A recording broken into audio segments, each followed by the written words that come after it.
সে বাড়তে শুরু করল। নতুন ফরৌন ভয় পেলেন যে ইসরায়েলীয়রা শক্তিশালী হয়ে উঠবে, তাই সে তাদেরকে দাসে পরিণত করল এবং তাদের সাথে অত্যন্ত দুর্ব্যবহার করতে শুরু করল। ফরৌন সমস্ত ইসরায়েলীয় বালকদের হত্যার আদেশ দিল। একজন স্ত্রীলোক তার শিশুকে ঝুড়িতে করে নদীর ধারে লুকিয়ে রেখেছিল। শিশুটির দিদি শিশুটিকে লক্ষ্য রাখছিল।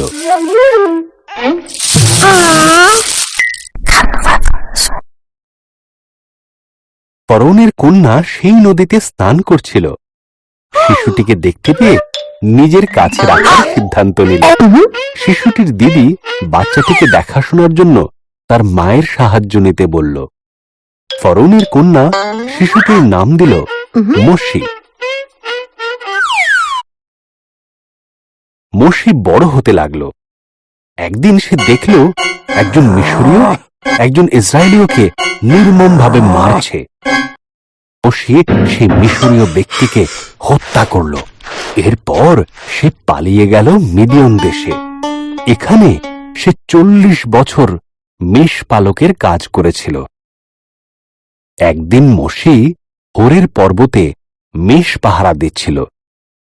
একটি জ্বলন্ত ঝোপের ভেতর থেকে ঈশ্বরের কণ্ঠ শোনা গেল, মোশি, আমার সন্তানেরা কষ্ট পাচ্ছে।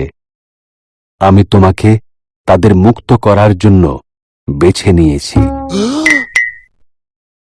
আমি পারব না, মোশি বলল। ঈশ্বর প্রতিশ্রুতি দিলেন, আমি তোমাকে সাহায্য করব।